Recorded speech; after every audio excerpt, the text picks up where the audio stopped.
class. So today I'm taking you in this lecture.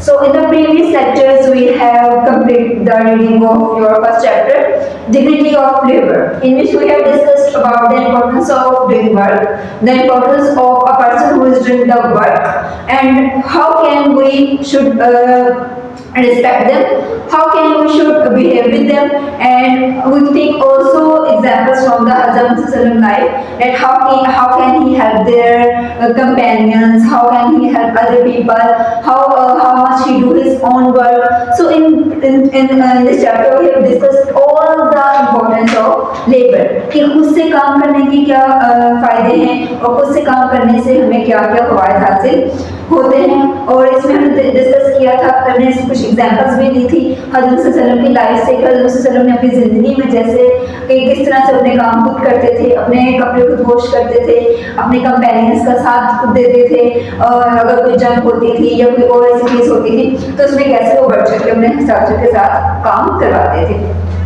So today we are going to do the words meaning. So I have mentioned some words meaning on the board. So you are supposed to write these words meaning on your notebook. ठीक है, ये आपने अपनी copy के ऊपर लिखने हैं, book के ऊपर नहीं लिखने। So the first meaning is firewood. Firewood means goods for burning.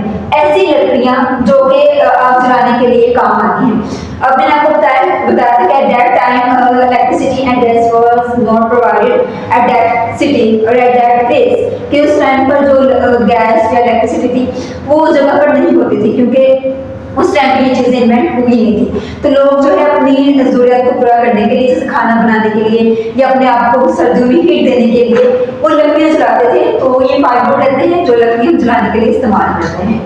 Successful का मतलब होता है विनिंग या अचीव, मतलब कुछ हासिल कर लेना, कुछ जीत लेना। ट्रेंच, डिच या हॉल। अब हमने देखा था कि हज़रत ने तारीख में एक जंग हुई थी, तो हज़रत ने ट्रेंच यानी एक बड़ा खोदा था अपने साथियों से बचने के लिए, उसको होल या डिच भी कहते हैं। डिलीवरी का मतलब होता है सेंडिंग या गिविंग, किसी को कुछ पहुंचाना या किसी को कुछ देना।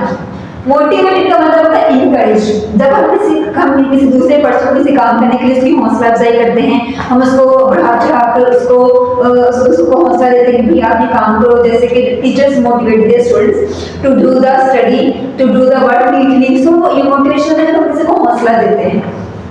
Next is honest. ऑनेस्ट का मतलब होता है ट्रूथफुल। ट्रूथफुल ऐसा इंसान होता है जो झूठ नहीं बोलता, जो हमेशा सच बोलता है, जिसकी बात पर यकीन किया जाता है, वो होता है ऑनेस्ट पर्सन।